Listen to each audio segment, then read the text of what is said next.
All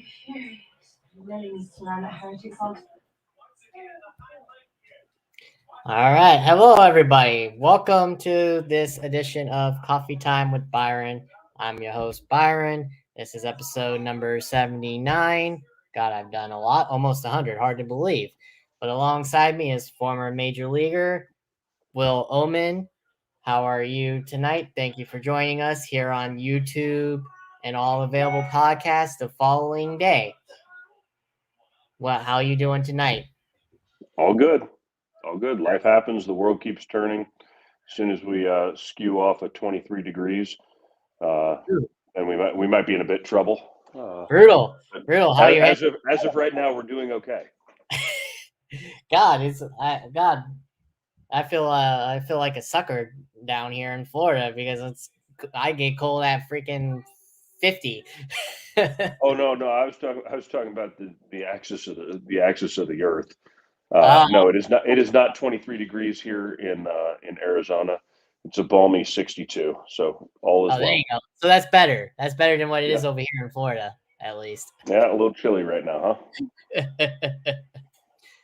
So let's get right down to it. Let's see.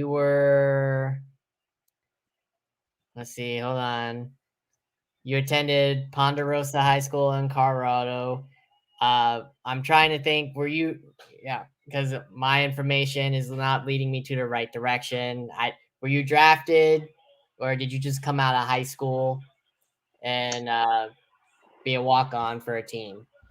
So yeah, I graduated high school from Ponderosa High School in Parker, Colorado, and then I walked on to Pepperdine University in Malibu, California. So I did not get drafted out of high school. I went to college, went for 3 years. I redshirted my first year. I played sparingly my second year, and then my third year, God saw fit to turn me from a boy to a man, and I started throwing a lot harder. Yeah, there you go. So that would be the year that I got drafted. So what did you throw? How hard did you throw in high school and college before getting drafted? Leaving high school, I probably threw about 83, and then got a little bit stronger in college. But then the big jump came. Between my sophomore and junior year in college, and all of a sudden I just reached back and I had 93, I had 94 in the tank, and it was just a different animal at that point. Did you have any takers at the time that you knew you were going to be picked where you were at? I think I started getting a lot of attention in the spring, just because I was left-handed. I was a pretty aggressive guy, animated on the mound. So I mean, I would assume for the naked eye, you could see that I was very competitive. And then just the velocity all of a sudden just showed up. So people started asking me questions and having me fill out paperwork and questionnaires and such. So that's kind of how it went down. Now, did you start right away, or did you have to grow into like every other ball player does, unless you're special like Mike Trout or something, and have to go start in the minors? No, I started in the minors. When I got drafted by the Cubs in the 8th round. So a relatively high pick. And when my agent and I looked at the situation, we looked at it and we noticed that there was very few left-handed prospects in the organization at that particular time. And so it was ripe to move. So it was a calculated thing. I could have maybe gone back to college. Maybe I would have had another year. Maybe I would have gotten a bigger signing bonus. Who knows? We just felt that at that time, it played right for me to have a chance at the big leagues. So went to the minor leagues, did a half season, went to in the instructional league. My first spring training, then I went and then I played a full season in the Florida State League. Then right after that, I went to Mexico and played in the Mexican Winter League. Following year, 2000, went to Double-A, played the year through at Double-A. We ended up winning the Southern League, and right after right after our celebration was over, manager called me in the office and said I was going up to the big leagues. So Right. it was definitely a quick trip through before I debuted, but just like 99.9% of all players, I still had work to do. We Mhm. always say it's easy to get to the big leagues. It's hard to stay. Right. Right. Yeah. Yeah. You're right about that. It is hard to stay. I've talked to some. I've had some people on here that have very limited time in the majors, and they say the same Mm-hmm. thing. It's really hard. Like they had the talent, just it's tough. It's tough. So, Yep. like you said, you're a southpaw like me. Um, Nice. I gotta ask you, why do you think why do you think that left-handers aren't a commodity? I mean, uh, teams try and get lefties, but it's so hard for them to get lefties because you don't see that much in the game today. You don't see much lefties. I don't, at least. I don't know about you, but I Well, I don't. mean, we Why certainly is don't it that see hard? we don't see anybody do what I used to do because since they changed the rule to the three batter minimum, Mhm. the left-handed specialist It's gone. is virtually gone. It's, you know, position doesn't exist anymore. Um, so a lot of managers have done it over the years. They don't care if you throw right-handed or left-handed. Probably a really high-profile example of that is Norm Charlton, Rob Dibble, when they were with Cincinnati Reds in Right. the '80s, and Lou Piniella was the manager. Well, I mean, Charlton got right-handers out, and Dibble got left-handers out, Yeah. and Piniella used them in that way. It's like just get the people out I put in front of you. So I think you may see less left-handers specifically to go in and get the lefty. It still exists, but the premium because of that rule is you got to get everybody out. We Yeah. can't just hide you. We can't just hide you for one or two batters. Right. And I guess I gotta kind of agree with you on that. That kind of makes it hard to keep the left-handers around, right? Like you said, it's kind of hard. That's why we're Well, in few it, and it between. keeps it keeps it difficult for the specific or specialist lefty. Mhm. I was never bad against right-handers during my career. I was just significantly better against left-handed hitter. So I think what it does now is it forces more pitchers to develop something that they can get those guys out with. Now I gotta ask you. I just want to ask you this one question. I knew we weren't going to get into this. I gotta ask you, what can Manfred do to change up the game? I know you are a fan like me still. Besides retire, Yeah. Besides retire, what can he do to fix it? Seriously, uh, what can he I do? don't think anything. I don't think anything particularly needs to get fixed. I think it needs to stop being meddled with. And like what the extra innings and all that, and I is that think that the a same? lot of things. I think.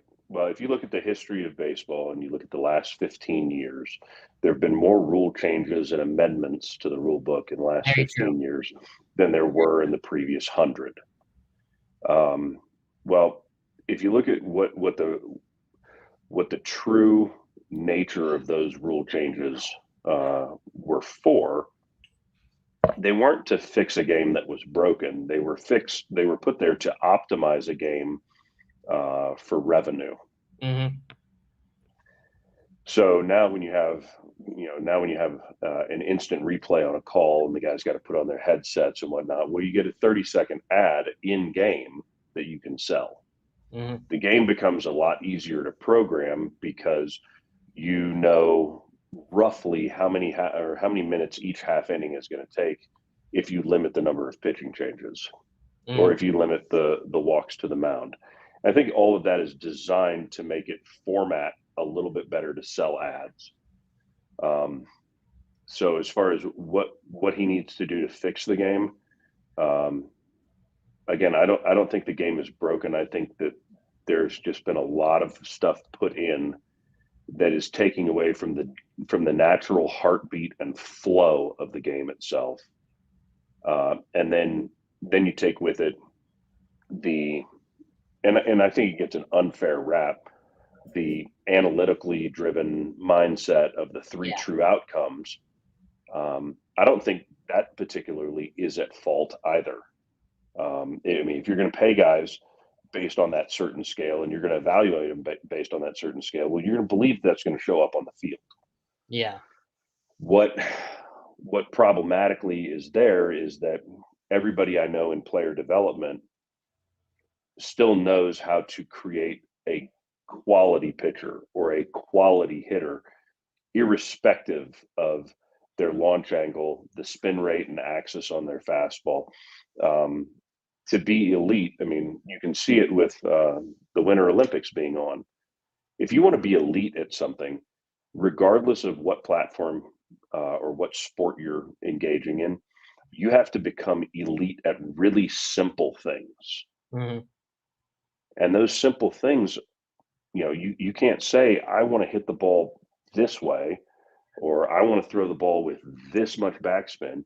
It's how do I move like an elite athlete? How do I do this the exact same time or the exact same way every single time that will yield me a result, as opposed to trying to get a result and then reverse engineering and hoping to find the player that will fit that mold. Now, what's kind of turned me away from the game is the pace of game, because now it takes 4.5, 5 hours to complete a game. How can that be changed? Like, how can it be sped up the process? Do you need to tell the batters to do something, the pitchers to do something? How you fix that? Because that's kind of, I've been a fan since I was born, and that's in the early '90s. So, I mean, I've been a fan since then, and at least the '90s, from what I remember, was faster paced than what today is. So, what can change that? Well, the values have to change. And I'll go back to that three true outcomes. If that is honestly the bread and butter, what we believe, that it can be a walk, a home run, or a strikeout. And if those are the three most important things that we place value on, then the game is going to kind of subjugate itself to that style of play. On the other hand, if teams start to value get on base, hit and run, steal a bag, play small ball, go for the big inning when it presents itself, that type of thing, and then off the mound, instead of throwing swing and miss pitches in 0-0 counts, if we're willing to throw quality strikes that induce weak contact, Mm. then that's how the game speeds up. When you're going, it's I've used this analogy before. I'll use it again. If you try to take a result and reverse engineer and back yourself up to, okay, this is how we create it, Mm. it's not necessarily the best plan of attack. Do you think we'll get back to that brand of small ball? Because I would like to see that. I'd like Well, to I see that think again. I think what you're going to see is not teams necessarily incentivize stuff like the stolen base, but like we go back to the kind of the meddling conversation. When in the lower minor leagues, pickoff moves have to Right. be done a certain Right. way, and that's done in order to promote stealing bases. That's cart before the horse. You're again trying to get a result and setting something in motion to achieve said result. Right. Um, I don't think anybody's going to come through and just pitch the idea of, hey, we're going old school. We're contact hitters only. We're going to run the bases. We're going to hit and run. That's not the sell. Um, I think what will mark a shift to that is the club that has the components to do those type of things, doesn't have the payroll to buy out a bunch of guys who can play long ball.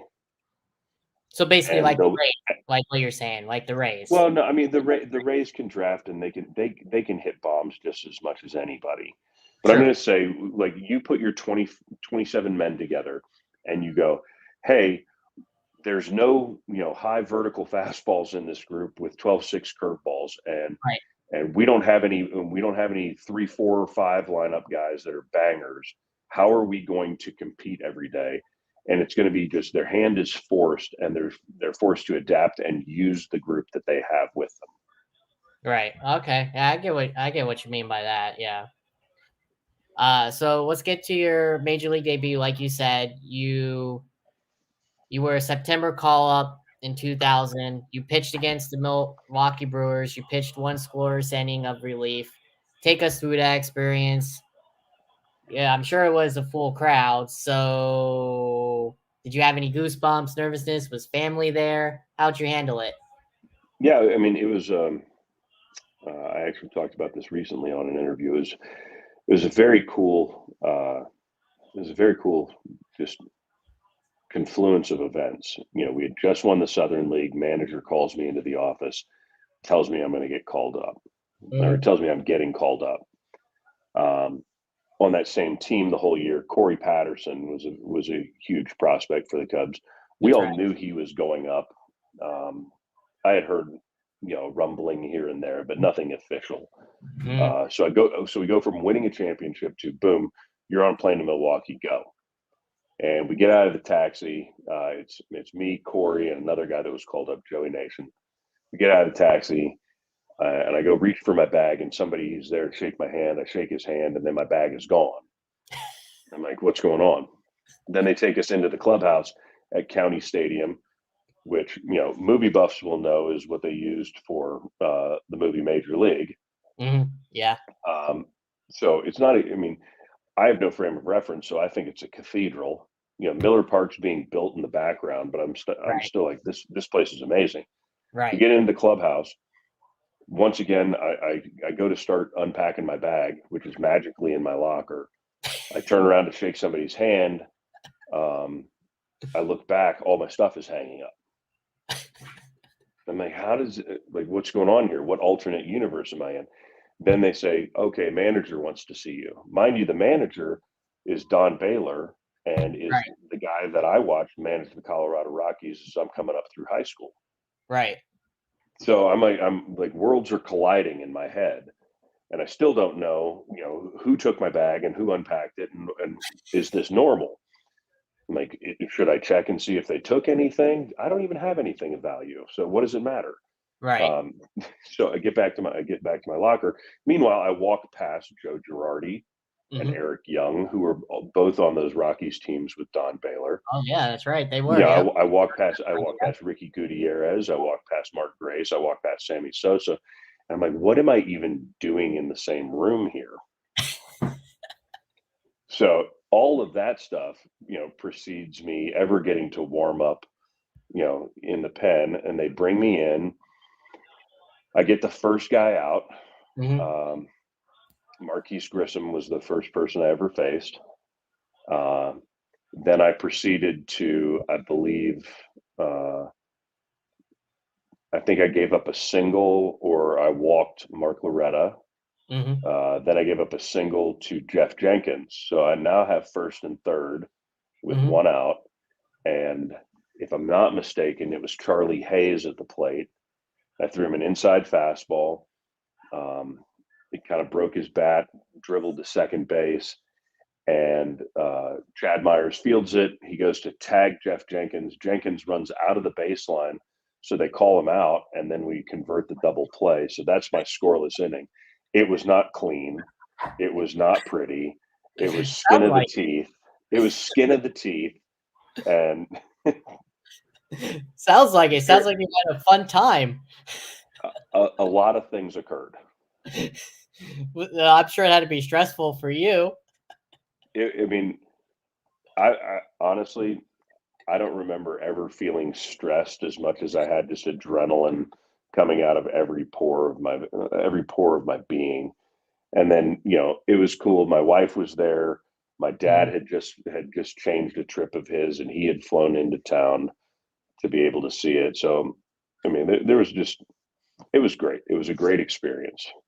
And then the following year, unfortunately, you were supposed to be your rookie year, your true rookie year, but you ended up getting Tommy John surgery.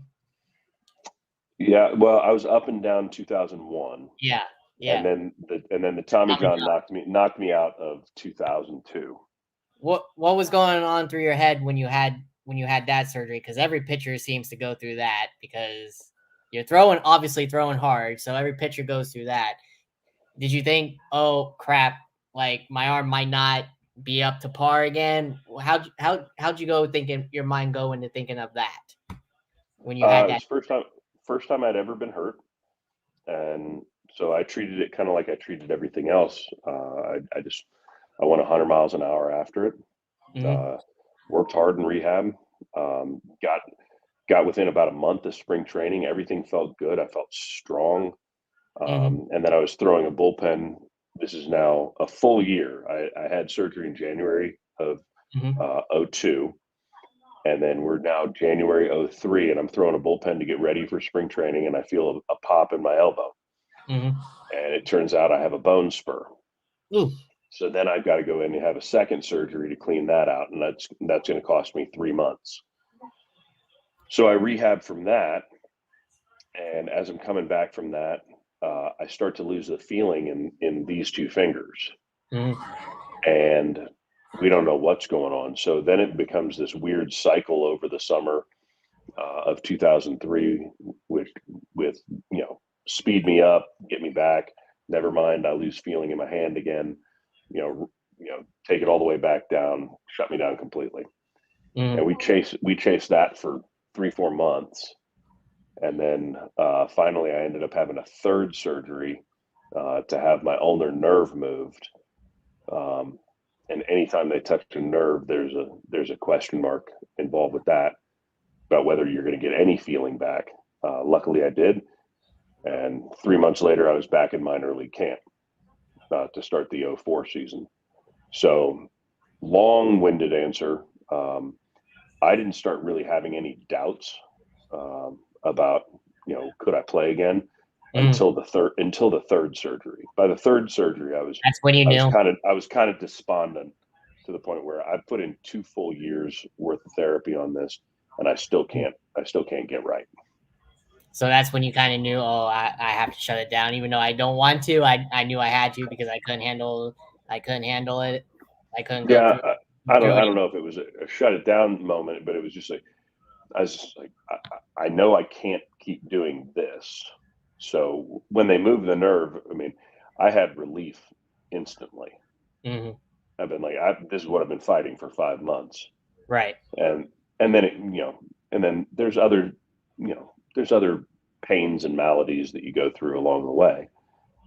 So it wasn't everything was perfect after that third surgery. It still took me I would say the better part of the first half of the season to start to calibrate what my new normal was. And there were times after I pitched, it was really, really painful, and I felt like somebody was holding a blowtorch right to my elbow. I'm like, what is this? And I'm like, I don't know. This happens every time I throw now. And then sooner or later, that kind of dissipated. So your true rookie year that you spent your full year in the majors, Was 05. right?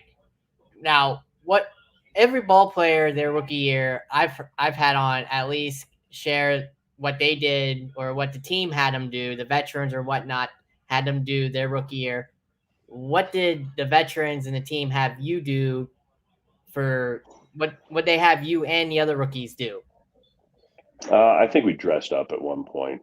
Uh, I'd been in the organization at that point. I was in like my 7th year in the organization, and I had debuted 5 years previous. Yeah, So I mean, it was my rookie year, but at the same time, it wasn't. right. So I just went along with it. I think they dressed me up as some cowgirl or whatever, and we had to walk through some places, and I was like, whatever. I'm just wearing a goofy outfit. I'm nothing to look at anyway. Move along. Yeah, you're. It's amazing. I don't know. I don't know if that's just a tradition or what, but just hearing those stories, like rookie years, like I'm glad I didn't decide to play baseball and deal with that the rookie year. No, it's all in good fun. It's all in good fun. Just look like a moron for a bit. Oh well. So your next team, you go to the Braves. You were traded along with Omar Infante for Jose Escano. Hmm. Uh, what do you remember about that? And who told you were being traded? And did you want to stay with the Cubs? Because that's where you got called up and spent the most time with in the organization. You spent 6 years there before being traded. What was going through your head when you got traded? I was excited. Um, I'd had a tough year in '07, Mm-hmm. and you know, Jim Hendry, I believe, was the one who gave me the call. Said they had traded me. Very respectful. Thanked me for my at that point 10 years of service in the organization. Mm-hmm. Um, so with guys on the big league roster, I think only three guys had been with the organization longer, and it was Zambrano, Kerry Wood, and Mike Wirtz Yep. at that time. So I was like, say I've been here for a long time, and perhaps the welcome has been worn out. And, okay, let's just see what this new opportunity has. And it turned out to be a great one. Had an excellent year. Uh, Playing for Bobby Cox was really special. Made some really good friends there. Enjoyed my time. Loved the city of Atlanta. So I looked at it as something I had heard when I was younger. You always hear about trade rumors Mm-hmm. and through different avenues, and you're always with the team that wants you the most. Yeah, very. That's Uh, true. I've heard and that too. so if any of the teams that I had allegedly been involved in trade talks with, if they had actually wanted me, they would have got me. And that's a good thing for you. That means you still have a shot to play. That teams actually want you. Yeah. So for the 10 years I was with the Cubs, they wanted me. They wanted me the most, and so I was grateful for that time. How was pitching in Turner Field, by the way? I heard that was Had no complaints. It was pretty big. I heard that was I heard that was a pitcher's friendly park. Was that true? Yeah, it's not small. Not small. Yeah, I mean, you had, like you said, you had a successful tenure there. You're that year that you finished, you went 83 games. You went 4-1, 368, best of the ERA on that team. So I say you did pretty good. Now I gotta ask Yeah. you, like, because obviously you were a reliever. Hmm. Did you ever want to be a starter? Or were you ever Uh, be a the starter? last the last time I was a starter was in high A ball, and Mm, it was just so the first half of the season I was in relief, and then they moved me to the starting rotation so that I could get my innings. And if I look back and connect the dots, they saw the same thing I did when I mm, signed with the Cubs, which was there's not a lot of left-handed options mm. in the bullpen, and if we get this guy to throw some more innings, you know, during this half of the season, it could be, we could see him progress and get closer to being ready. And I think that's the reason why it was done. So, As far as when I got to the big leagues, there's no mm, chance I wanted to be a starter. I didn't have a starter's repertoire. Alcatraz, I yeah. mean, my biggest issue in getting right-handers out was that I didn't discover how I should properly hold a changeup for me Mm, until after I was retired. right. I worked on that pitch for 20 years and I never found the grip. And about a year after I was done playing, I was like, "Oh, here it is. It's wonderful." So, what was your weapon draw? What did you throw? Uh, for the majority of my career, all I threw was fastball slider. Not bad. So then, like you said, you learned that change up too, but you said you didn't learn that till after. You didn't master that till after your Yeah, career was. it was really bad timing. For as many fortunate things, as many God ordained things happened to get me to the big leagues and give me the opportunity. That one was a little tardy. I bet you would have loved to throw that though. When It if you would were, have been it would have been really fun it would have. It would have. So because now as a coach, I preach that the changeup is the greatest off-speed pitch in the history of pitches.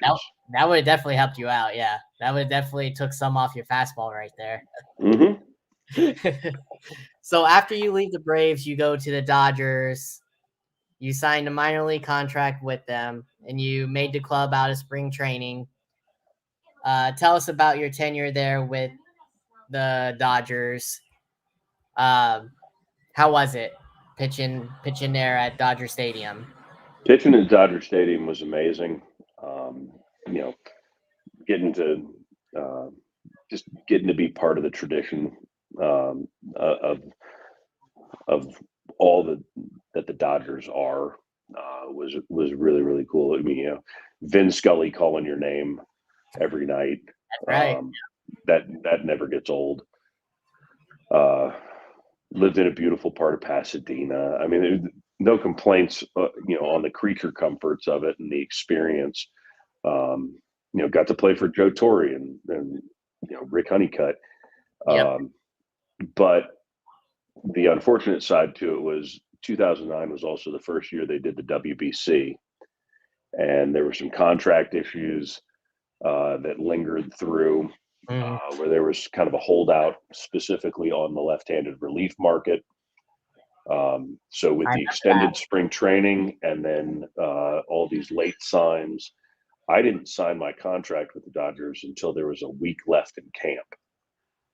And so I went out through for them, signed my contract the following day. And then the following day, I was pitching in Dodger Stadium. The following day I was pitching in the last spring training game down in Tucson. And then 2 days following that, I was pitching in Dodger Stadium for exhibition games. So a week was not enough to get me from I'm in great condition to throw a bullpen. I'm not in great condition to be ready to go day in, day out for the course of a season. So I ran on adrenaline for the first month. And then then my shoulders started hurting, and then had varying degrees of issues with that, and finally ended up having to get a shoulder scope that ended my year with them. Now, if looking back at that year, though, if you were invited to go to the WBC, which was around that, because I remember that time when that first came about, if you were asked to play in the WBC, would you have taken it? Yeah, and I did. I played for Team Germany twice in qualifier events. So just the honor of being able to wear a country across your chest and represent a country. I don't think there's a higher honor.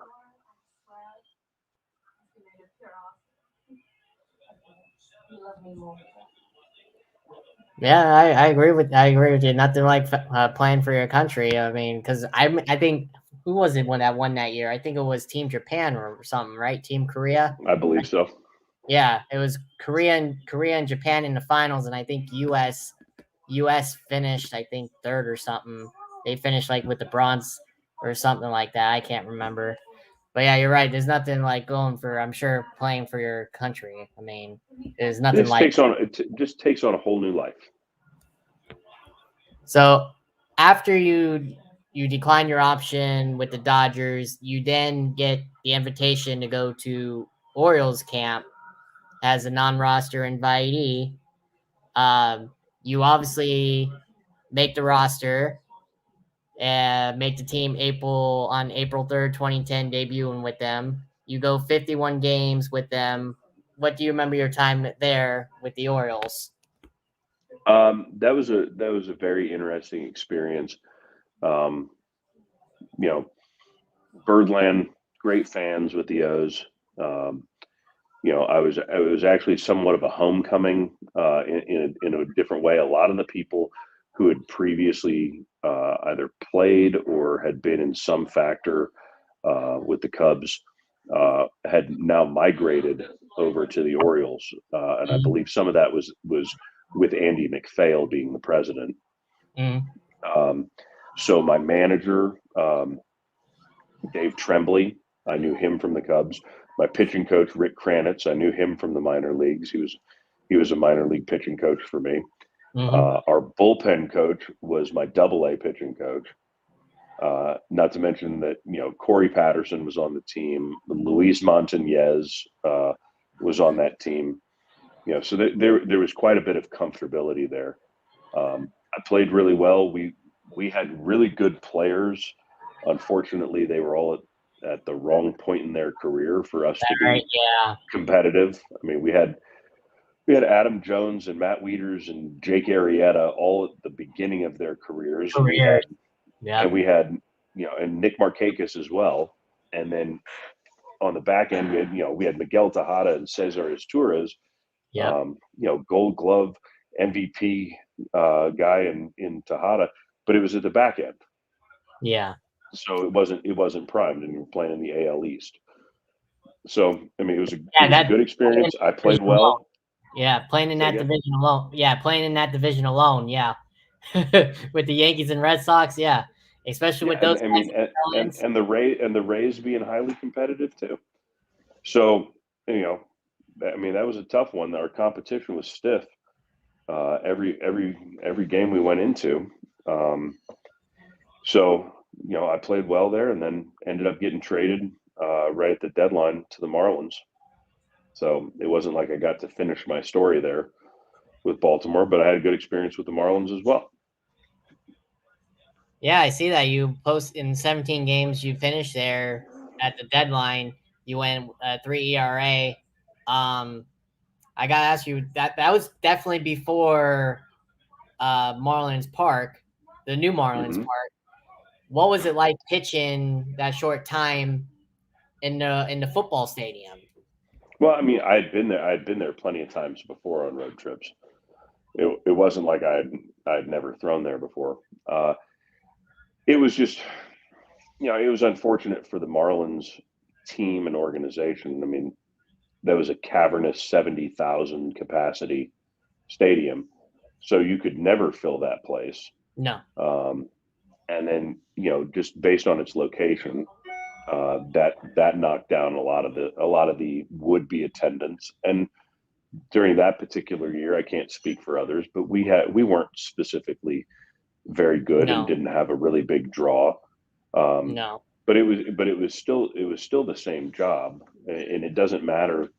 It never mattered to me what park we were playing in or what jersey I was wearing. My job remained the same, which was be ready, and if the manager tells you to go pitch, you pitch. So then after you leave the Marlins that year, you agreed to a 2-year, $4 million contract with the White Sox. You appeared in 59 games with a 4.22 ERA. What do you remember about that year? That year, just getting used to new digs. It was nice to have the comfort of a 2-year deal.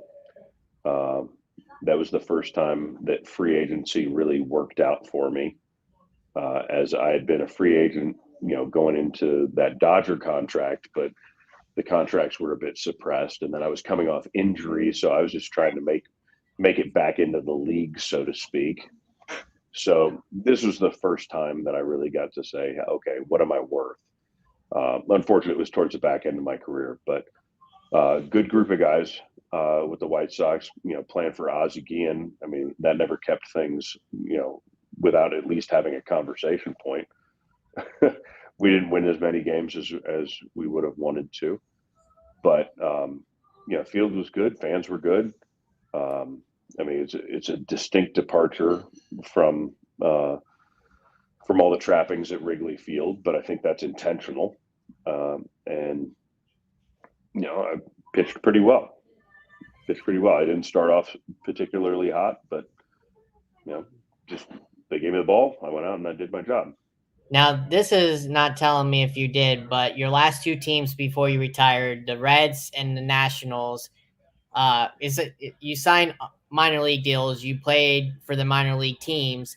Did you ever get a chance to get the call up for them before they released? No. So what happened is that 2-year deal with the White Sox, the second year, I wasn't pitching very well.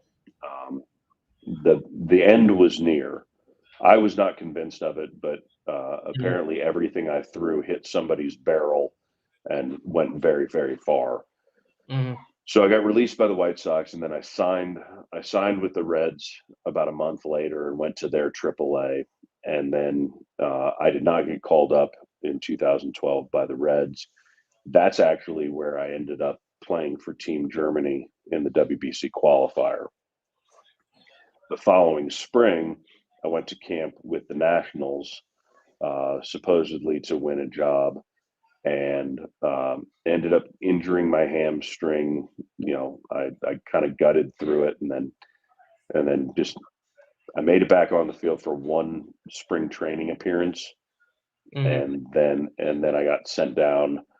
And it was at that point I was like, I'm hurt. I'm not going to go to minor league camp. I'm going to go home and rehab that. And I tried to, and then that's when I found out my body was just quitting on me. So now I'm seeing this too. You said you are a coach now, but this is telling me I don't know if you still are. You were given the opportunity as a pitching coach for the Palm Beach Cardinals in 2018.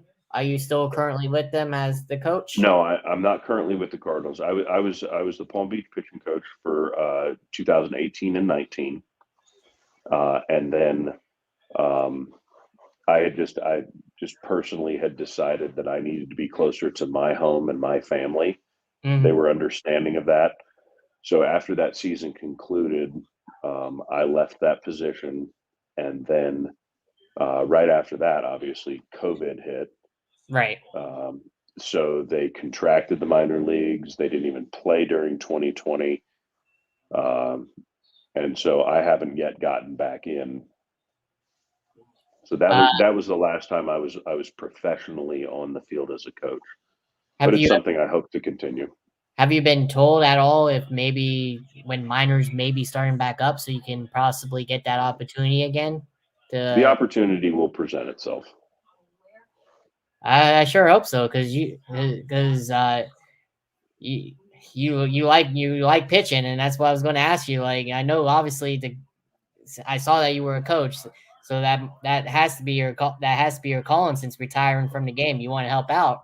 You want to help out the kids. I do want to help out, and I look at it as something I certainly enjoy. But I also look at the number of times I got to be a fly on the wall, and rub shoulders or listen to conversations between some just Hall of Fame generational talent. Listening to Greg Maddox talk about pitching theory, listening to John Smoltz and Tom Glavine compare notes with Chipper Jones in real time about what's going on, to play for Dusty Baker and Lou Piniella and Bobby Cox and Joe Torre. Um, I've been lucky enough to be around and to be groomed by some phenomenal athletes and phenomenal baseball men, and so sticking my 2 cents of my experiences, I think that has value, to pass on to the next generation. Definitely, Um, without doubt. so so that time and place will come, and we'll see when it does. Definitely. Uh, now let's get into your tenure. You spent 12 years between the minors and pro. Uh, what would you say? Who hit you the most, and who did not hit well off of you? Uh, Man, I mean, I've given up hits and homers to so many people. um, I don't know. I mean, I can tell you the guy I enjoyed facing the least, who I was supposed to be able to get out, was Adrian Gonzalez. Um, he had a swing path that did not match up to my fastball slider. His play discipline was unreal, and he he wouldn't extend the plate. He wouldn't extend it away from him. He wouldn't extend it in, which made it very, very difficult. for me to match up. He was my favorite Padre. There you go. Besides from Tony Gwynn. Besides from Tony Gwynn. Okay. And he just retired. He just retired a couple days ago. Yes, he did. Yes, he did. He's a And good dude too. And who was the one that hit you the least, since he hit you the most? Oh, the guy I just owned. Mm-hmm. I don't even think it's right for me to say that. I mean, I was a blue collar player. I had some success against some pretty high level guys. For some reason or another, just what I was throwing kind of matched up. So I won't say I owned these guys. I had favorable results against Ken Griffey Jr., Jim Thome. I think actually besides giving up one bomb to him, I actually had pretty favorable results against Barry Bonds. Granted, the scouting report there was, let's hope he hits this right at somebody. Yeah, you're right. So I'm not going to sit around and say that I owned somebody. So while you were growing up and you were watching the game, obviously, who was your inspiration? Did you have a player that you wanted to model your career against, or who'd you want to be growing up? I think my two favorite players growing up were Will Clark, left-handed swinging guy, same first name, and then the other one was Ken Griffey Jr. I thought if I could ever do anything one time as well as him, that would be awesome. Now, I didn't. Well, yeah, you were a pitcher. I mean, pitcher's hardly a hit except for the NL, but I don't think you ever had a chance to hit, right? Because you were a reliever. You better check your stat sheet. I carry a 400 major league average. Okay. See, I gotta check that. I didn't see that. I only saw your pitching stats, sir. These are the facts, and they are indisputable. I'm 2 for 5 lifetime, and I'm sitting on that average. Well, there you go. So, do you know who you got your 2 hits off of? Did you get to keep the balls? I do. I think I have one. I'm happy with just the memory. Well, there you go. I'm just happy with the memory that I know what happened. There you go. So, out of your years playing, how close did you come to making it in the playoffs, or did you make the playoffs with any of the teams that you were with? So 2 teams that I was on made the playoffs. The 07 Cubs made the playoffs, and I was left off the divisional or wild card roster, however they were put together that year. Mm-hmm. I was left off of that one, and then in 09 with the Dodgers, I was hurt when we went to the playoffs. So I unfortunately did not get to go to the dance during my career. If there was a regret in my career, I couldn't even call it a regret just because I had no say over it. But that was one thing I would have loved to experience. I bet any player can say that. I mean, I wish I could say that. I didn't play the game, but I would have loved to. I would have loved to play the game to get to that way. But so now I got to ask you, the team that you did play for 1 year at the Braves, they won the World Series last year. Mm-hmm. I don't. What is the deal? Why even before this lockout, they had a chance to sign up Freddie Freeman. Why do you think that's taken so long for them to sign him up? I think he deserves to stay after giving him that World Series ring. He was a big part of that. Why do you think he hasn't been signed by them? I can't speak to the fiscal reports out of each team. From the outside, yeah, it's a slam dunk. Makes perfect sense that you'd bring him back. But it depends on what's in their minor league system, what they think is best for their own PR, and then the nature of the lockout occurring. Since no major league contracts can be signed and no contact can happen, that's gonna depress that situation as well. Ultimately, what we have to do is we have to get down to a place where Rob Manfred and those representing the MLB corner and the union actually get back in the same room and hash something out. Unfortunately, I don't see that happening because right now, from the latest I heard, is a mediation, and that canceled out the World Series the last time that happened. So there might not even be a season. That took 7 months. Yeah, So and there might not be. There might not be. I can't speak to that. I mean, no, I I was know. a I player. can't. I was a player rep, and I was on the executive board uh, when I was still active. But now that I'm outside of it, um, I know that I know that it behooves all parties to have an agreement in place. But I know for a fact that if something is not in place, there is a motive behind it, whether it be for the owners or the players, that it's a hill they're willing to die on. I agree. And now with what the Braves did, do you think that's the key to winning the World Series? Is if you get hot during that time? Do you think that's the key, or do you think there's another key for a team to win the World Series? How did they accomplish that feat? Do you think they just got hot at the right time? What is it? How that play about? Well, I mean, pitching and defense wins championships, and they were doing that, and they hit the ball really, really well throughout the playoffs.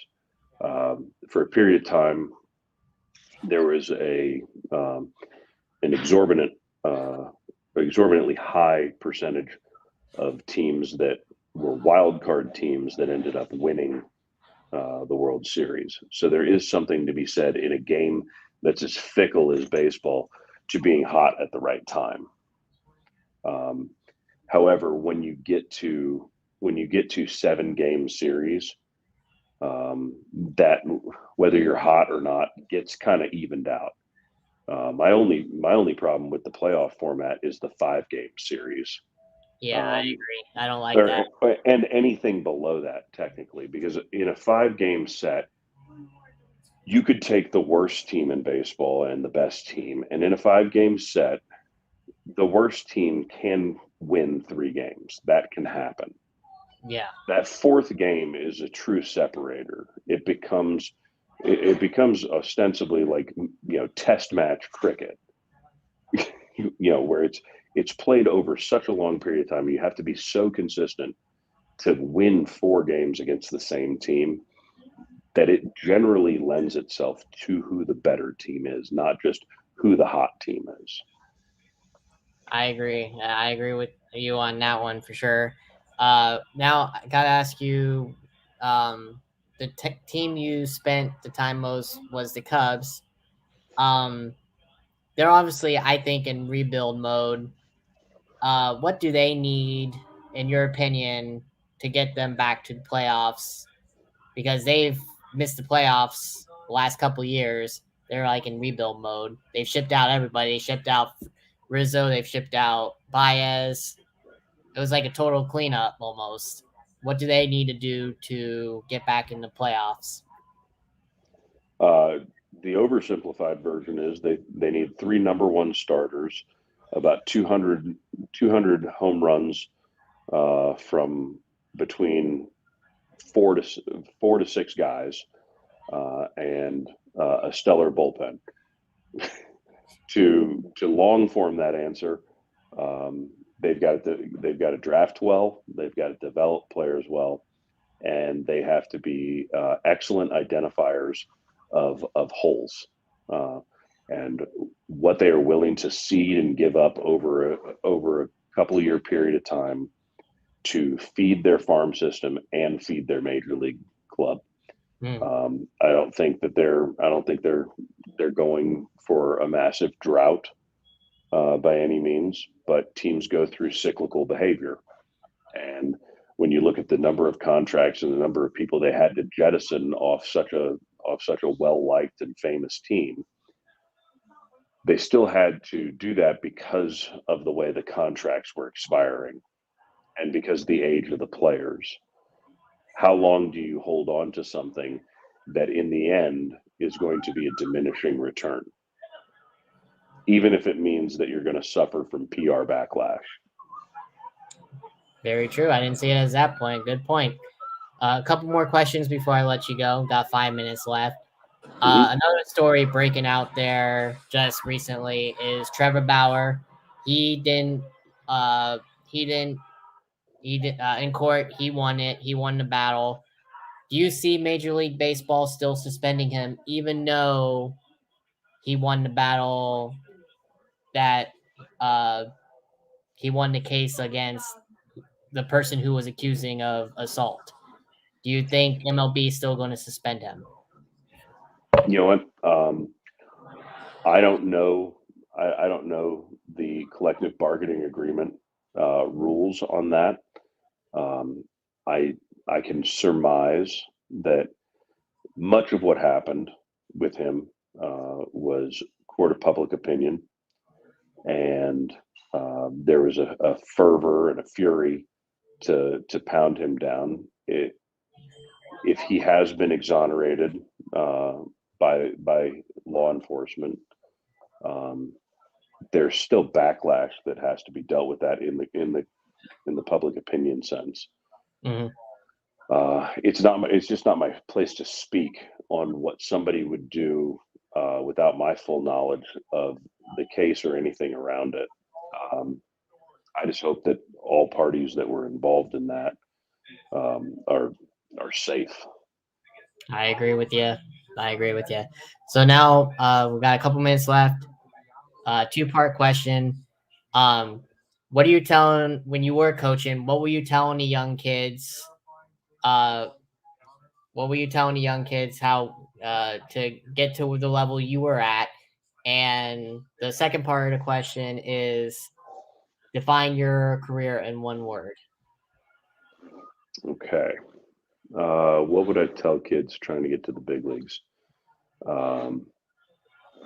It's the only promise I ever made a guy would be that if you get everybody out from now to the end of your career, they can't deny you a shot at the big leagues.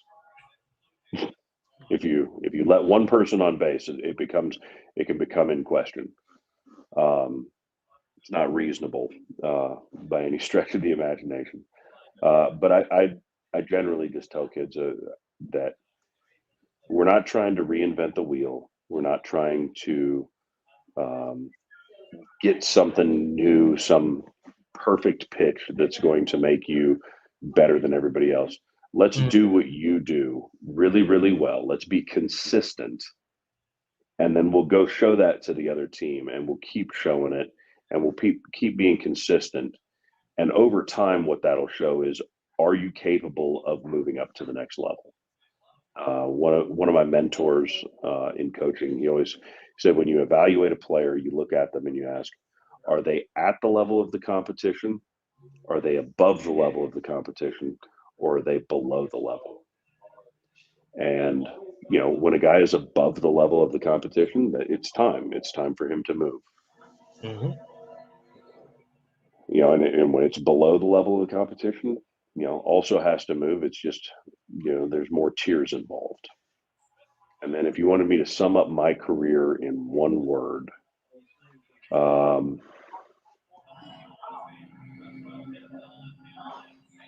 as a wordy guy, this is tough.